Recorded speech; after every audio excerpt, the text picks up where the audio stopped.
In every age, God raises people up to speak the truth to the world in a way that is currently relevant. Though our opinions should not be held with the same esteem as the biblical canon, we still carry the hope of Christ to the world. Our society has forgotten what it means to follow Christ. The bright lights of truth seekers are barely visible in the dim twilight of a post-Judeo-Christian society. We all see the darkness coming. All we can hope is to share the light that He has entrusted to us. This is Modern Apocrypha.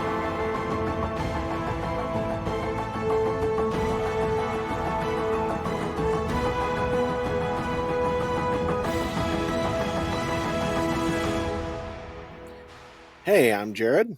And I'm Greg. And this is Modern Apocrypha. Welcome, everyone. And we threatened to talk about women in the draft.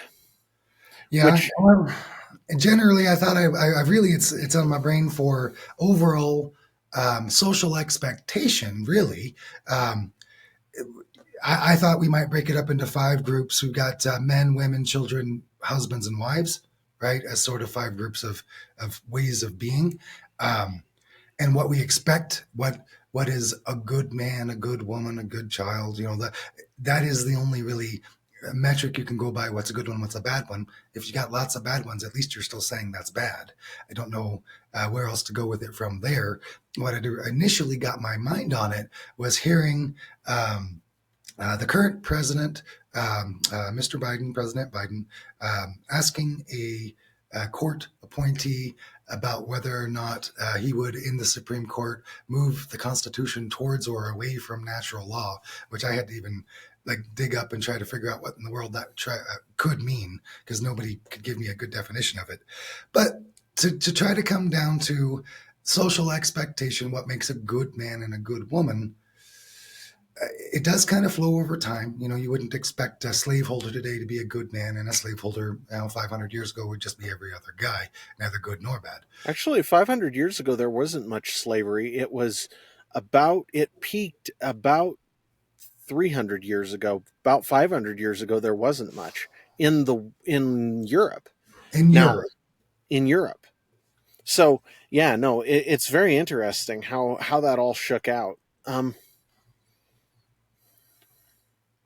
Anyhow, yeah, I'm with you on this.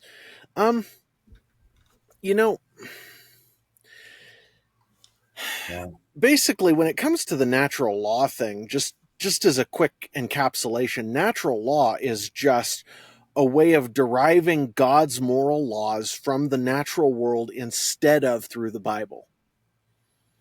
Okay, so it's not a biblical worldview. It is something like survival of the fittest.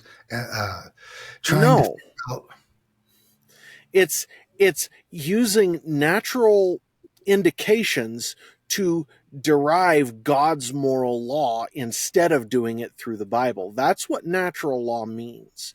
It means deriving the Creator's moral intent through nature instead of doing it from direct revelation, which is sort of an interesting thing. And Joe Biden what he was stabbing at was essentially exactly what you said. He's stabbing at, how do we get America away from God's moral law, as far as I can tell. So, I mean, are we surprised? No, not really. No, not in the least.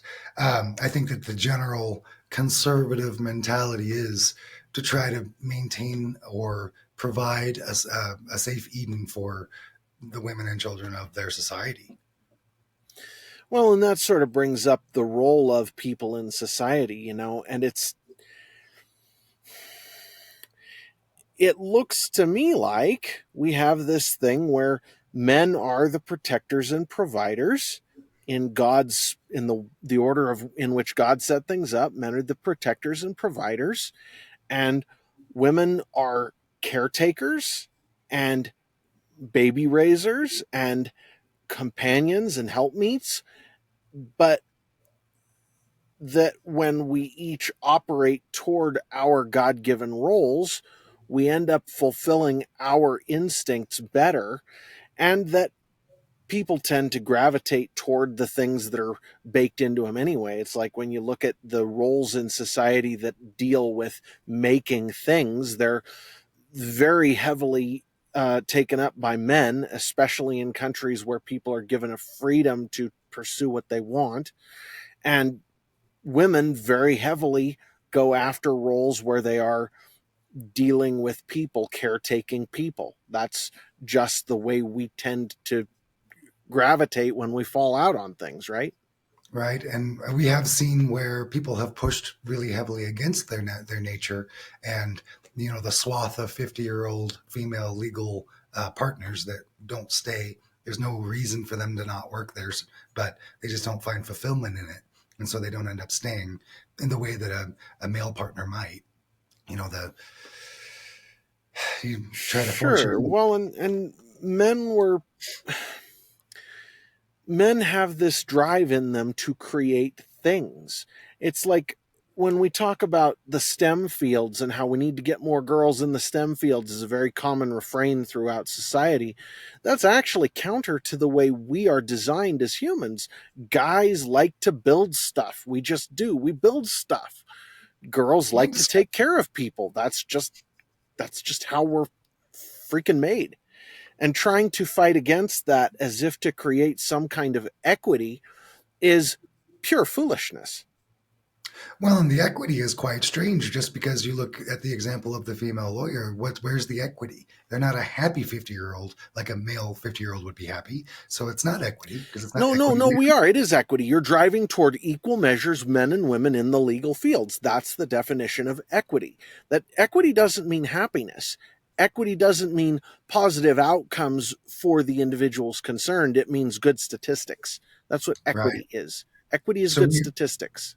so what we're doing is we're going to the cow farm and we're giving grass to all the lions and saying, why aren't you happy? You've got all the grass that all the cows do. Sure, and you end up with the same thing when it comes to the whole racial quotas, when it comes to any kind of forced social engineering of people into roles. You wind up with this really weird breakdown where a lot of people wind up being in places where they are not good at the jobs they get, or they're not as good at the jobs they get as they should be. And really, when you let people self select into their appropriate places, you wind up with people who are happy doing what they're doing, and they create much better products, they create much better experiences and environments, and it's just better all around. Shocker. Yeah, I think that you'll end up in that place. It takes a little bit longer when you've got to fight through the propaganda that says that tells you that you should want something that is not what you would actually want, Well, right? and when you overlay the enemy's influence on this paradigm that we live in, then you wind up with some really twisted crap, because the enemy is here to kill, steal, and destroy. And the way the enemy does that is through things like this propaganda you're talking about. Do you really think that if girls were told most girls want to stay home and raise families, and that's great if that's what you want to do, you should pursue that. And some girls are interested more in professions where they care for people, and especially if, I life think ends up so that you propaganda don't. is not Can I terribly finish the effective. sentence? Sure. If life ends up where you don't find a guy, then, maybe you will tend toward a profession where you tend to care for people. A lot of girls are nurses.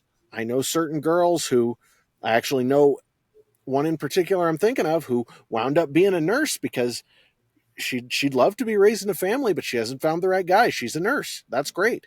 Anyway, go on. What were you saying?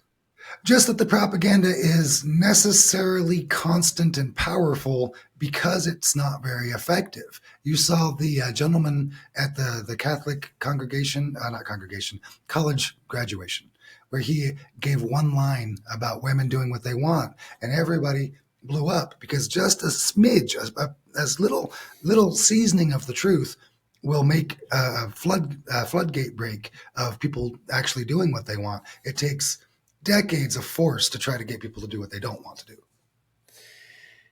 And this actually plays into the whole discussion as well, because you wind up in a place where you're talking about, really, when you talk about laws and society and how we order things, what you're talking about is, how do we put up fences that help keep people in places where they're doing things that aren't hurting other people, right? And they're creating an environment that's hopefully good for themselves as well. But really, we don't try to force people to do good things for themselves. That's a fool's errand. Our job is to try to keep it so that the minority of people who are in some way deranged, messed up, damaged individuals, wherever the problem comes from, they have a problem and they're trying to hurt other people in some way. We keep them from doing that. That's the point of society. That's how we order our laws and stuff. That's the goal. And so when you take that apparatus that's designed to do that and you bend it to the purpose of trying to get women into particular jobs and positions or men into particular positions or fixing your ratio of this color person to that color person in this particular position or whatever, you wind up with really twisted, skewed stuff going on.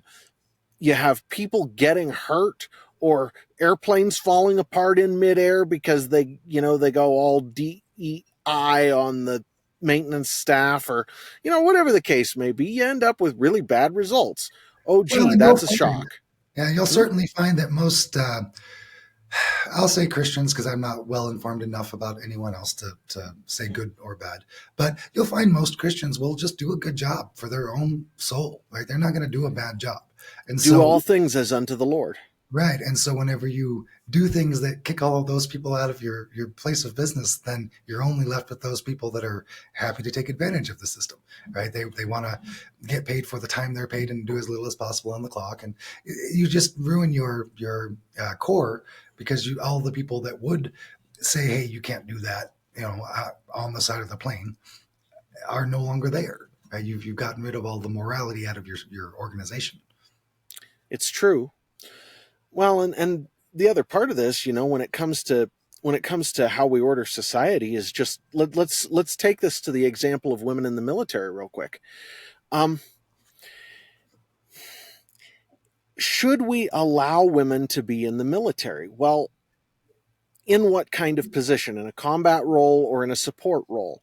And when it comes to combat roles, there are some really good arguments based on just purely um, purely practical aspects that say no, because guys and girls showering together does not work very well. It just isn't a great idea.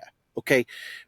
Co-ed stuff, you wind up with just degenerate crap going on at some point when you're dealing with that.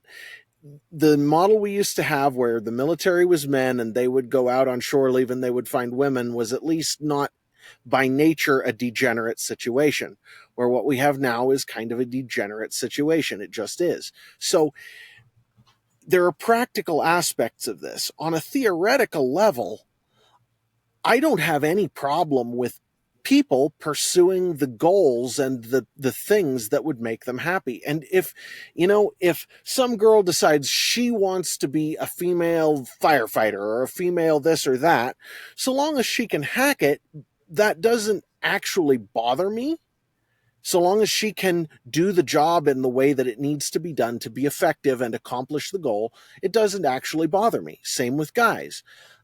Guys cannot bear children. Okay. So that's sort of a limiting factor on the particular job description. But I have known couples where the guy did better staying home taking care of the children and the women did better being out in the workforce and making money, and they are by far the rare exception, right? That is very, very rare where that's actually the better way for things to be. But I've actually known guys who are so far outside the norm and women who are so far outside the norm for that to actually work. It doesn't happen very often, but It's it a does sign of happen. the times. It's a sign of the times. I mean, in the average family that I've met in cities, it's about 40 to 66% easier for a woman to make the same money as a man. So, Right, that's not what I'm talking about. I'm talking about by inclination, the guy was actually more suited to stay home and take care of kids, which you and I can't relate to that, man. That's not me. And the women, by contrast, because those people tend to attract people who are opposite them, the woman was actually better suited by temperament to be out working. And in those situations right now, yeah, they have an advantage, but the point is that's a vanishingly small minority. It's a very small percentage of people who are actually better off that way. I still think there should be room for that. I still think that we should have, that we should make it so that people who are in that situation, who are the exception to the rule, have a place in society to be the exception and to do so in a stellar and exceptional fashion. But the exception requires the rule. And the rule is guys are going to be the ones going out and working because that's what God set in front of us as males. And girls are going to be the ones staying home taking care of the kids. And if you're doing that, if mom is also teacher and caregiver, then you're actually going to have a much healthier family. One of the things that we've learned over the past few decades of homeschooling is that kids who grow up in a homeschool family where the mom stays at home, even if the family doesn't have a lot of money, which most of us do not, and I say us because I grew up that way and I'm raising my family that way. Most of us don't have a lot of money with just the dad working, but the family is happier. The kids grow up to be much more exceptional individuals in whatever fields they go into. And I'm not talking about values here. There's another conversation to be had about the left co-opting the children of conservatives and Christians and bringing them into their circles, and that's how they reproduce. That's not where I'm going with this. What I'm saying is that just in general, homeschooled children tend to be exceptional people. And when they're taken care of by the mom, this actually creates a society where everybody does way better. The education is better. The mental health, the stability, the everything about it winds up being better that way in general. And that's just a result of doing things the way God designed them to be done. And you have exceptions that prove the rule, and that's fine. And I have no problem with, the family where both parents are working, or and the kids are going to hopefully a local group of people are creating something like a private school or a more homeschool environment. I know of a lot of co-op schools that do a really great job, and you wind up with a similar result there as to homeschooling. And it's the same thing though, right? It's like we all have these sort of factory settings that are baked into us by nature, and our society's factory settings that it programs into us are totally incompatible. And that's why we've got, I mean, in layman's terms, that's why we've got so much weird crap going on at a lot of levels. I don't know. Where would you go from here? I've like, Well, I would back it up for sure. I mean, if you think about any child, they're going to feel the most from their parents. And from the parents, they're going to care the most about their children as far as whenever you pick up a book and you read it and you understand it, then you understand your child. You can understand if they know it. They care to know it because they care who's telling them. They listen more intently. And so it is very natural that why would a child who's sent away from where he wants to be, first time he's sent to school, listen to somebody he doesn't know? And even in a co-op system, you at least have neighbors, right? This is mom's friend. This might be my aunt. You know, sure. it does put more depth into the study, more depth into any kind of punishment. If you do have issues with the child, it's not this lady telling me this thing. It's my mom. It's my family.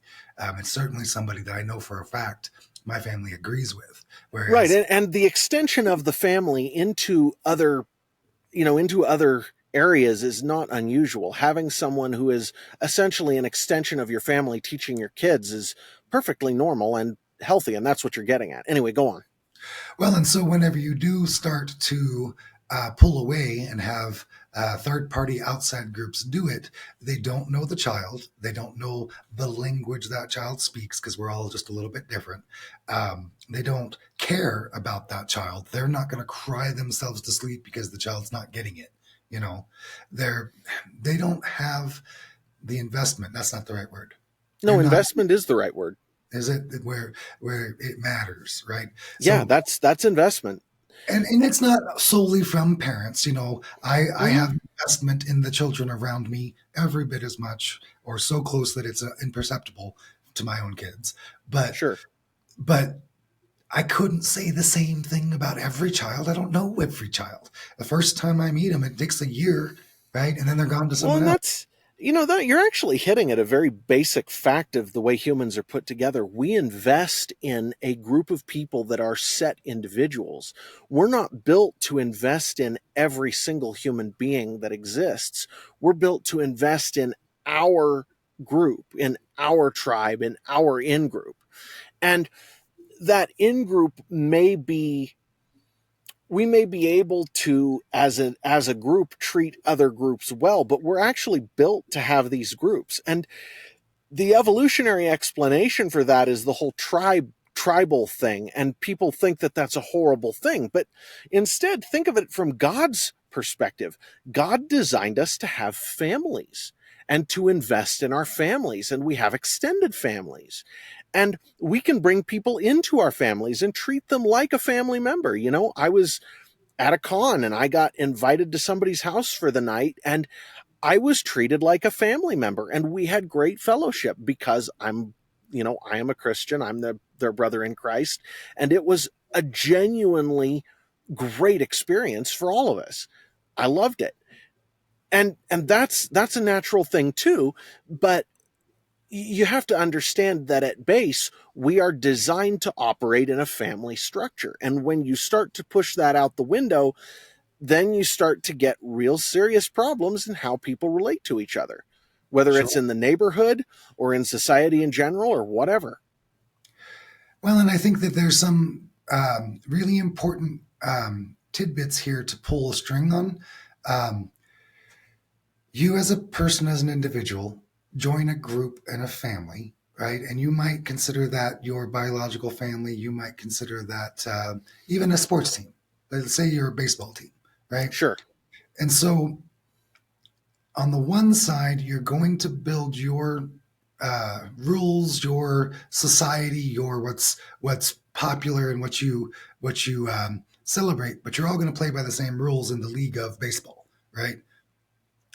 Now, those are, if you can imagine, what the Bible describes as iron sharpening iron. Is that the iron sharpens iron? Iron sharpens iron is when one man comes in contact with another and they rub on each other because they have disagreements or differences. And that is a wearing away effect where the excess is worn off. And so the same can be thought of in cooperative groups like teams in a league. And then we have a bit of a disconnect, sadly, that other places are not playing the same game. Right. So there's a separate topic in there about once you're no longer playing baseball, you got to be careful about where you are. But as long as you're dealing with baseball teams, they do make each other sharper. Yeah, they do. And so Well, and each that's, family, yeah, go ahead. and just that thought that building your family is building your group that you have affection for and agreement with, and you have built that ingot out of the individual pieces, and then once you're out in public, right, and you're having your discussions church to church, you're having your discussions team to team, you're still on the same side. And then there's another layer of now you're around the enemy, right? You got to be careful about when you cross that line. But inside society, inside the league, right? That's Hmm. Well, and let me add here. There's another thing that an evolutionary mindset has brought into our sort of basic understanding of things that is probably pretty toxic, and that is that we are designed somehow in a world where others are enemy.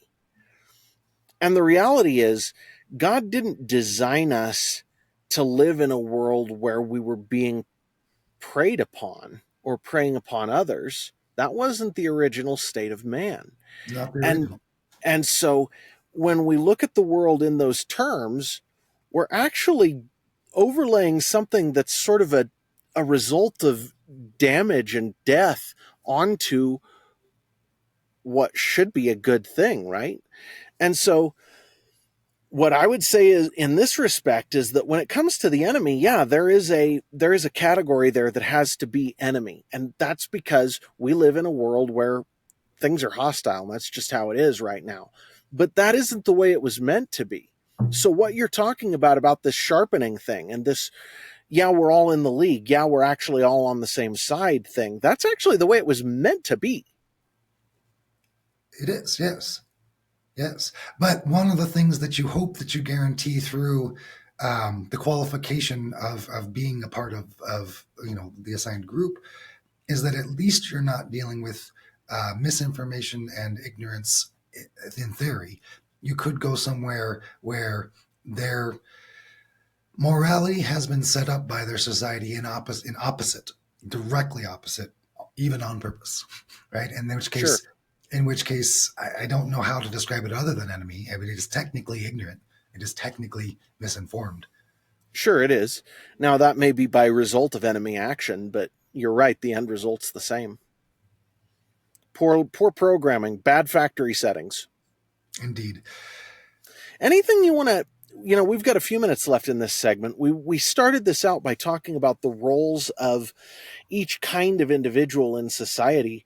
And I have one final thought on that topic that I'd like to bring out, if that's all right, and then any thoughts you have. The final thought is that the idea of having roles that we operate in society as men, as women, as fathers, as mothers, as children, as singles, whatever it is of either sex, is that's actually a good thing.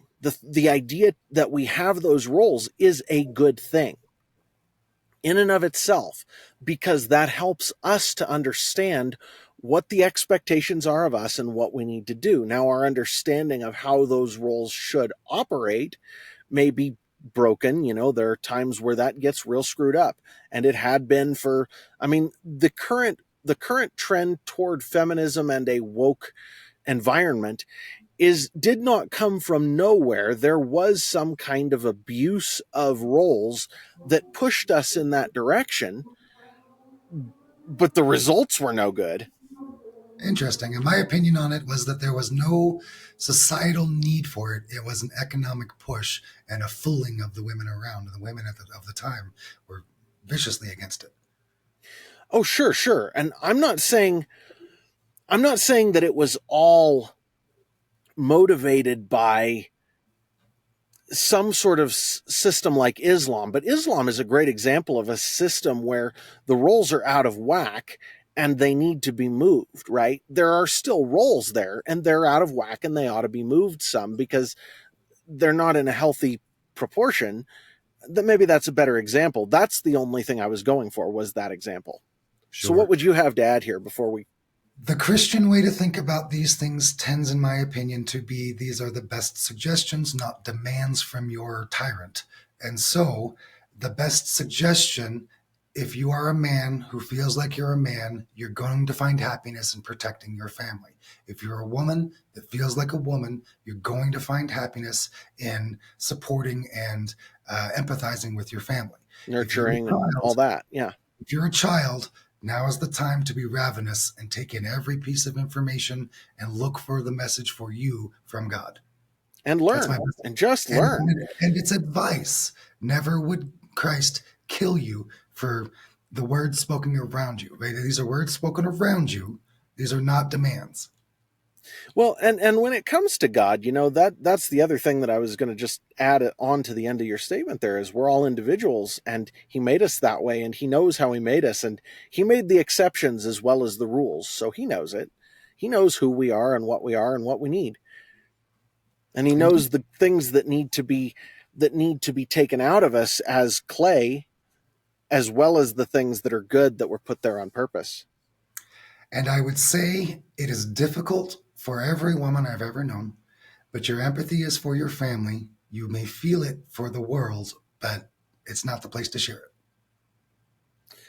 With that, let's go to break and we'll come back and talk about something else. it. See you in a minute, guys.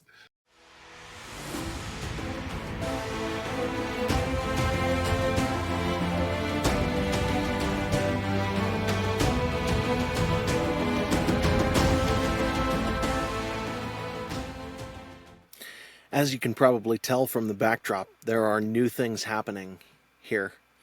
Um, this is my new sound studio for recording audiobooks. It's not quite done, but it's done enough that I can record an ad in it, and that's exciting. I also have an anthology that I'm just finishing now. It should be coming out real soon. I have book 2 in the Bright Star series is basically finished, other than some professional edits and the publishing, and I'm pushing on that pretty hard. I'm hoping that there will be news on that one in the near future. When it comes to audiobooks, I'm planning on recording both the anthology and Bright Star. And folks, I need support and help now more than ever. Bright Star is doing just fine.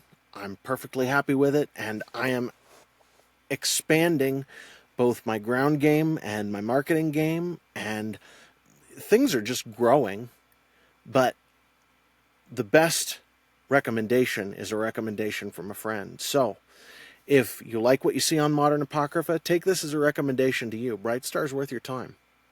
And if you've read it and you like it, recommend it to somebody. Help me out getting the word out about this series. And be on the lookout. More's coming soon. Energemetra6.com, e6universe.com, promo code Israel, 10% off. I'd like to take a moment to thank all the people enjoying Modern Apocrypha. As many of you can see, I'm an avid coffee drinker, and I've been drinking North Arrow coffee for a couple of pounds now. You can find North Arrow coffee at northarrowcoffee.co, all one word, where they list coffee of the month and how green coffee is handled.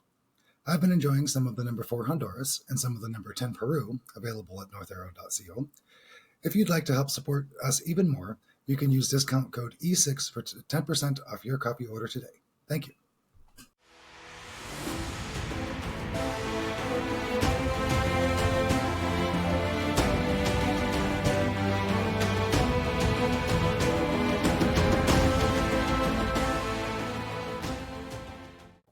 And we're back.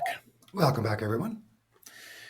So what I thought we might touch on here is sort of a related topic to what we hit in the first part, and that goes something like this. I've had contact recently with a school of thought that is rather interesting, and let me try to lay it out here, because it's not something most people are even really capable of grasping because of all the programming that's been thrown at us. So it goes something like this. First off, you tell me, what is racism? I would put racism as a in-grouping based on external characteristic. In-grouping Right. based on a set of any set, right? Because you could be racist against big noses, racist against big ears, and it doesn't really matter. So, in-group based on physical Immutable external characteristics, things you're born with. Okay, there's a subsection of our society, and it's growing, that is, they look racist based on what they're saying to most people, but they would consider themselves more nationalist. And what I mean by that is they're basing their approach to things on, you came from a European nation, you have a similar heritage culturally and physically, physiologically, you have the same external characteristics, and you have the same culture as me in a generic way going back a very long time. And that means that socially we are more compatible than somebody who recently came from Darkest Africa or from East Asia. I think recently is a big point of your statement there, because I've heard specifically, oh, the blonde lady running around. I'm terrible with names. Oh my gosh. Ann Anyway, Coulter? yes, thank you, Anne. Anne was saying recently something similar, but very specifically with the inclusion of those groups that are already here and are more American than anyone else because they're immersed in it. But that doesn't mean bringing new Okay. ones. The guy who I was thinking of, and I'm not arguing this position, by the way, I don't actually think this. This is just a position I encountered that I thought was interesting, but it also opens up other questions that we ought to kind of break down a little bit. This guy's saying that no, even people who are, quote, African American, who are blacks who've been here for generations, still have a heritage that comes from Africa in the non-distant past, which gives them deep cultural roots there and makes them not belong in a majority European Western society. I He would understand the statement. I just disagree with it, but okay. Right, and I don't. I'm not making any claims either way here. I think it's an interesting way of approaching things because instead of being purely based on race, it's based on some kind of cultural, racial synthesis that really is more focused on the culture than the race. Though you can change a person's culture, eh, like let's say, um, well, I have known plenty of people who came from um, a black inner city culture who grew up and changed their outlook on life and changed their culture. And this person would still say that they don't belong here because their their heritage is not American. It's not based in Europe enough. And I don't agree with that either. I don't have a particular set of, but this doesn't mean that he hates those people, just that he thinks that people who have a heritage that is similar ought to stick together and ought to be a group that acts together. And I find the argument interesting. I find it to be a direction that our society is going in under the surface that most people aren't aware of. It's a current that a lot of people aren't aware of that is pulling in this direction. And it's not just racist. There is something else there that has some value where you cannot easily combine yourself with a culture of people who are very different from yours. You have to have a factor like Jesus Christ. We know the Bible says in Christ there is no Jew or Gentile or Greek or, whatever. It's, or even male or female. Basically, that Christ makes us closer than family in ways that matter.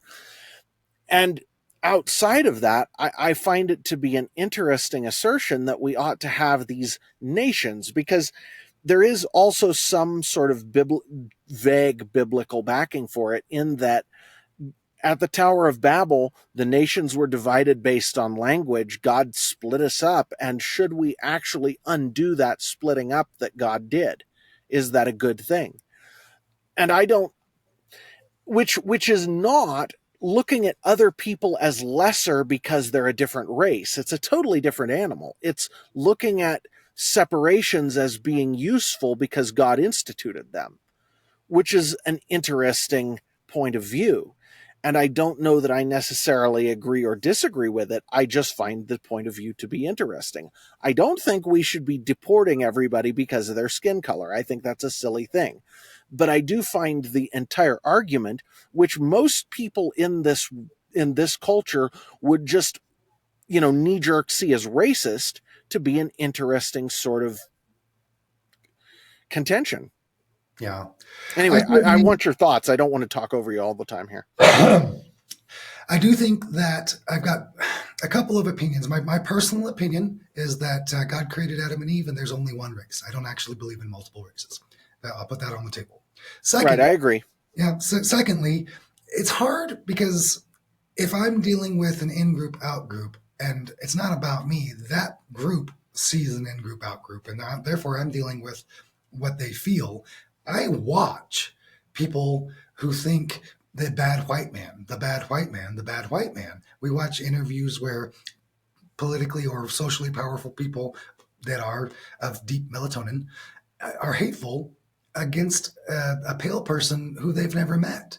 And so, to protect myself, I'm very concerned about freely accepting without checking first. Separately, I've never personally met a non-Christian, normal American black person. They treat me fine, right? It's the perception on high that tends to hit you more than the individual uh, interactions, in front of you. Absolutely. And I've known people, a lot of different people who generally, when you have the attitude that you're going to treat other human beings decently, they'll treat you decently back. That's sort of when you take people as individuals, it usually pretty much just works. So I'm with you on that. I do find the idea that in general, we were split up into nations on purpose, and that's not just a fence we get to tear down willy nilly, to be an interesting contention. I don't necessarily agree with it, but I think it's a line of thought that ought to be evaluated to some degree, right?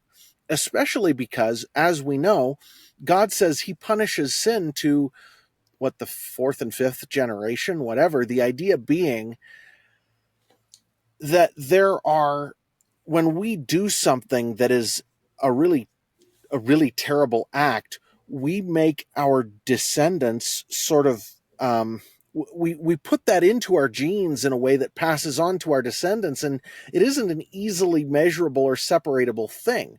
And so, for example, when you talk about black culture in the US, it has devolved into something that sort of resembles, in certain areas anyway, it sort of resembles the tribal culture that originated in Africa. And it's not because that was there the whole time. It's because there were roots there that they kind of went back to over time as the fences around the culture that they had kind of disintegrated. So what I was hoping to do here is to talk a little bit about the difference between ethnicity, which is just the physical differences between types of people, that you can describe it however you want. It's unavoidable that people have deeper melatonin, or they've got, some people have blue eyes, some people are more brown eyed. You got the hair differences. There are different ethnicities, different people There's look different. Yep, we got And some people have extra muscles, some people have extra glands. sure, and culture, there is very much cultural difference that comes with a lot of ethnicities. And a lot of that originated at the Tower of Babel, as we understand it, when God divided the nations. And so, Did he you divide have the nations, thoughts? or did he divide the Jewish people? I'm under the impression No, that. no, no. You need to read back in Genesis. He divided the nations. He confused their languages and divided the nations up by language, and gave of the sons of God, the Elohim, to rule over the nations. So he divided them up by the Elohim, and he gave each spiritual being a nation to rule over. Okay, I don't want to speak on that because it's not lining up with what I'm remembering of my recent study of the Tower of Babel. Well, that's a very basic but very biblical and correct laying out of what's there in the text. So, Okay. that being the case, and Israel actually came much later. Israel was taken out of another nation. God created a nation from nothing, from Abraham, Mm-hmm. He which did. is which is interesting. So, and that was later. That was hundreds of years after the Tower of Babel, maybe thousands, I don't know. So, to me, uh, do you have anything more to add here, or shall I sort of lay out the three different Well, we went categories of over thing? ethnicity being physical traits. Race is then your nationality. Is that what you're? I'm saying that race doesn't have a part to play in this because, as you said, we're all one race. We all come from Adam and Eve. The Okay. Bible says as much, and I'm content with we're one race. Now, I think that there are races of, or a race of giants that came about due to the interbreeding of fallen angels with humans, but we are all based on humans, and God dealt with most of the fallen angel problem way back when. Other we may have other issues coming in now. That's another discussion. But genetically, we all come from Adam and Eve. We're all one race.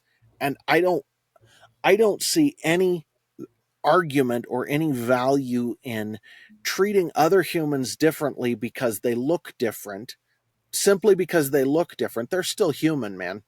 They're not lesser than me. Yeah, I have no No, issue at all on the appearance of someone. The issues I come up with are the expansive ignorance that causes them to want to do things I consider immoral. well, and that's a cultural thing. So when I talk about ethnicity, you can have any kind of ethnicity you want, whatever, come in.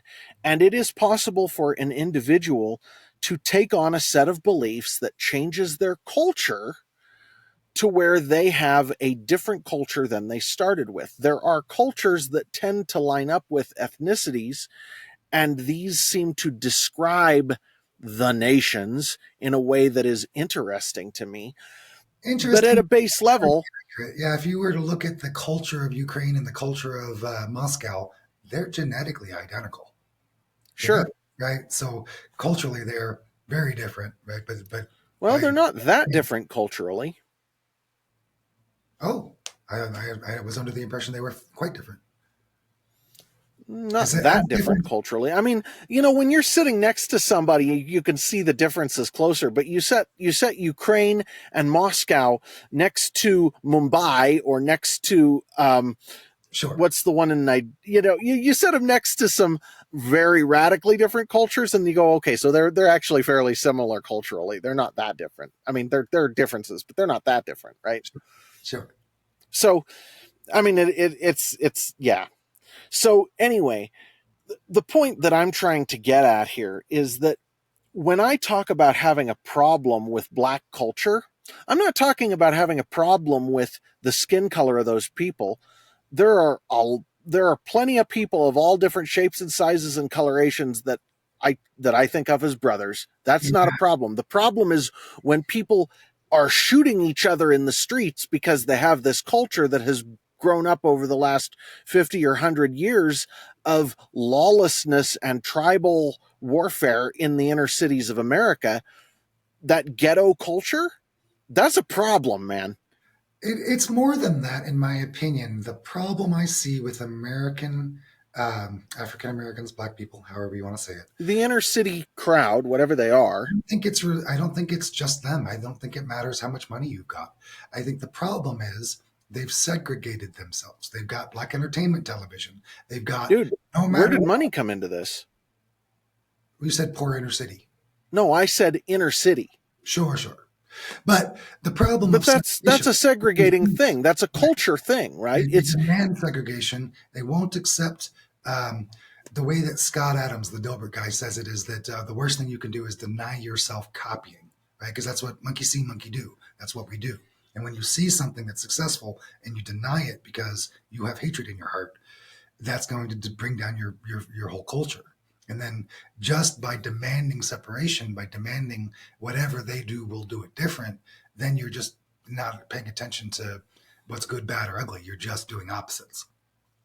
well, you're just doing difference, and it's like G.K. Chesterton said. I think it's Chesterton. It might have been Lewis. He says, um, "The difficulty in not believing in God is not that you will believe in nothing; it's that you may end up believing anything." And the same is true when you reject good culture for who knows what culture. It isn't that you won't have a culture, it's that you may end up having any culture. And it won't necessarily be good, it will probably be bad. This is something that really did hit America as it became a country, as we had to kind of build and decide what are our culture, what are our traditions going to be, and every family may run into that in their history. What are their traditions going to be? But they looked at the traditions out there and said they did this and it was good, so we want that good. They did this and it was good, so we want that good. They didn't. They And didn't. that is the beauty of the melting pot. And I actually think there's something there that is worth emulating, that is worth maintaining, that's worth conserving. As a conservative, I want to conserve good things. There's something there that's worth conserving. And I think what I'm sort of aiming at here is that the culture that was America for a long time, for a couple of 100 years almost, was this idea that when you come to America, instead of maintaining your allegiance to your old nation, your old whatever, your old system, you take on and assimilate into this idea that is America. America was an idea. It's an idea of freedom on an individual level to pursue good things and to not shy away from to not shy away from things because they're cultural appropriation. That's anti-American. The idea of cultural appropriation is anti-American. Now, the thing that is also American that gets sort of left aside is this idea of, yes, we are based on Christian values. Yes, we are a people of the book. We are Christian people. We follow Jesus. That is part of American culture. And if you don't want to be a part of that American culture, we may tolerate you, but you are not part of America because you're not a Christian. That actually was a thing for a long time. I don't think so. Washington, before we even had 13 full colonies, was already inviting the Jews to openly be Jewish. We are Judeo-Christian, not specifically a strain of Christianity. All Judeo-Christians, because Okay, so if you want to take Old Testament Judaism and add that to the list of acceptable creeds, I'm okay with that. But we're still people of the book, the right, Bible. right, where totally, where totally. when you look at Buddhists, when you look at Hindus, when you look at atheists, when you look at any of these other groups, and I'm going to include Islam in there because they have forfeited the book because they're Abrahamic in origin of sorts, but they are not people of the Bible. They are people of the Quran. Um, when your culture is based on being people of the book, at base, you have to conserve that as part of the meaningful part of your culture in order for that culture to maintain its character. And when you lose the morality of the Bible, then you lose an inherent part of what makes you able to cohere as a culture. And we have lost that. America no longer has a culture. We have a Battleground. multiplicity of cultures that is no longer able to coexist. Right. We And have a that's a battleground. problem.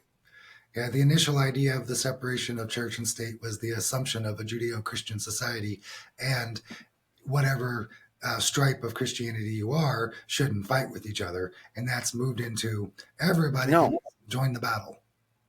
actually, the separation of church and state was aimed in one direction only. It was aimed at the state not establishing a church, the state not weighing in on what happens in a religious sphere. That was the only meaning for that originally.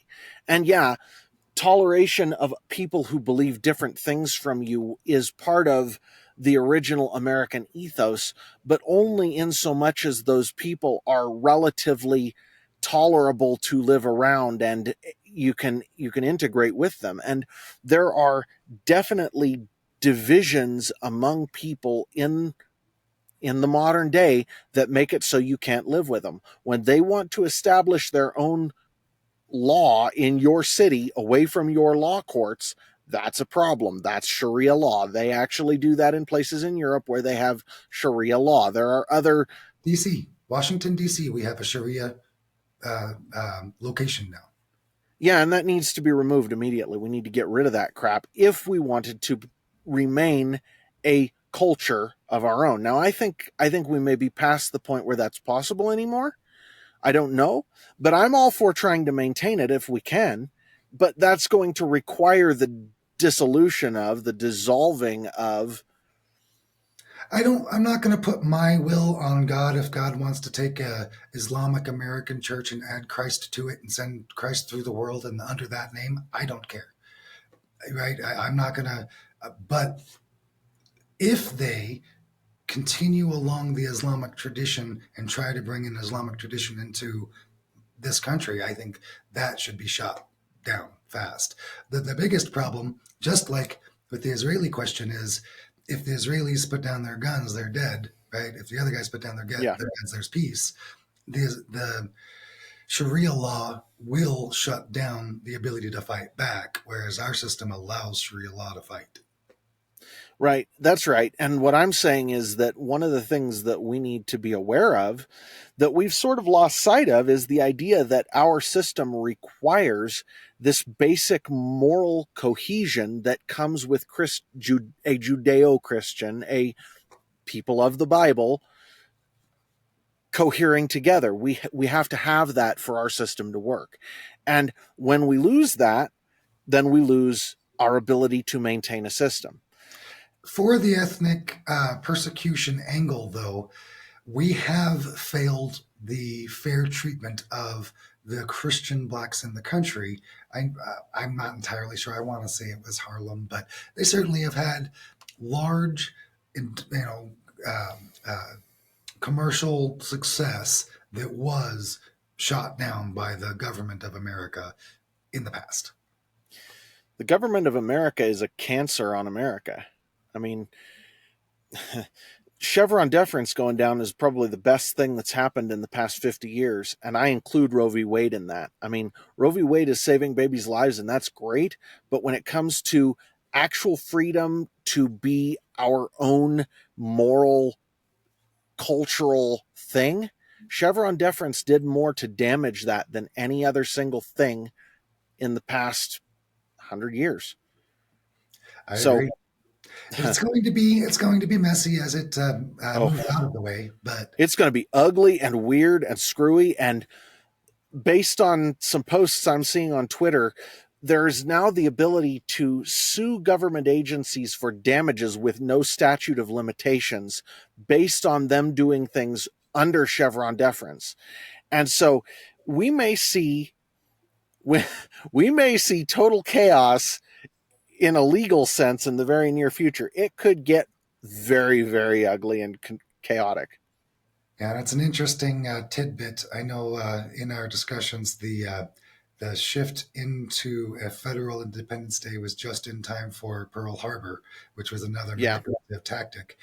We have quite a bit of legal trouble right at the moment whenever uh, professionals are saying that AI is going to take over a lot and we're going to need a lot of lawyers because AI can't really make a moral judgment, right? And so lawyers and judges are going to be one of the biggest things that we need more of moving into this next AI age. And I wonder if that is partially to help facilitate them to get humans out of non-legal places, get them out of the farms, get them out of the engineering, get them out of. I don't know. I don't know. It's like you say, messy, chaotic, and heading in weird directions. So to wrap this all up, we didn't say a lot about what we sort of intended to start the episode about, which was the roles of individual, gender or station or whatever in society. But I don't really think that's actually necessary when you come at things with a Christian worldview, because those roles are just baked into the way you do things and you don't really have to worry about it. Wouldn't you agree?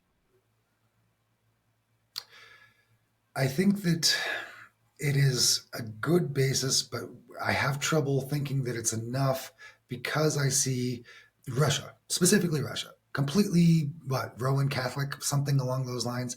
They're the No, dude, they Western. just came out of communism. They're officially not atheist anymore, but what actually rules there is not a long Christian tradition. I see.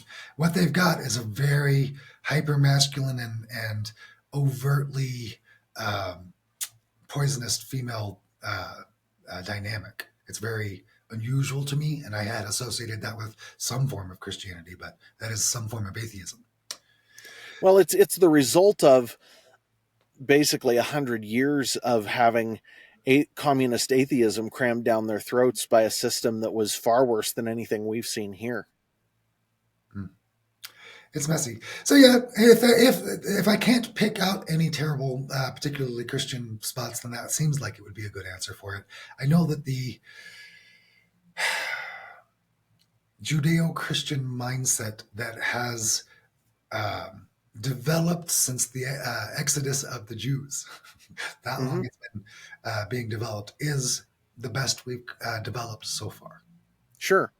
And that when we say that in Christ there is neither Jew nor Greek, nor male nor female, nor, Jew nor Gentile. I missed it, but you get the idea. That was in Paul wrote that. And I think that the point of that is that for America to have that ideal, we have to retain the Christianity of our heritage. And if we were to move away from that ideal, then we lose the thing that makes diversity valuable is the focus on the unity of in Christ. Out of that, diversity can become valuable. Without that, diversity is actually a handicap. I agree. I agree. And with that, I will say one last word that at the top, if you are at the pinnacle of your particular field, it's best to be a good example because as they raise themselves up, you will become the thing they're aiming for. And you don't want them to aim to be a criminal. You want them to aim to be as best as they can be as well. So hold yourself high and do right so that people can see that in you. that is also a very Christian message. All right. We will catch you next time, folks. Thanks so much. We'll see you next time, everyone.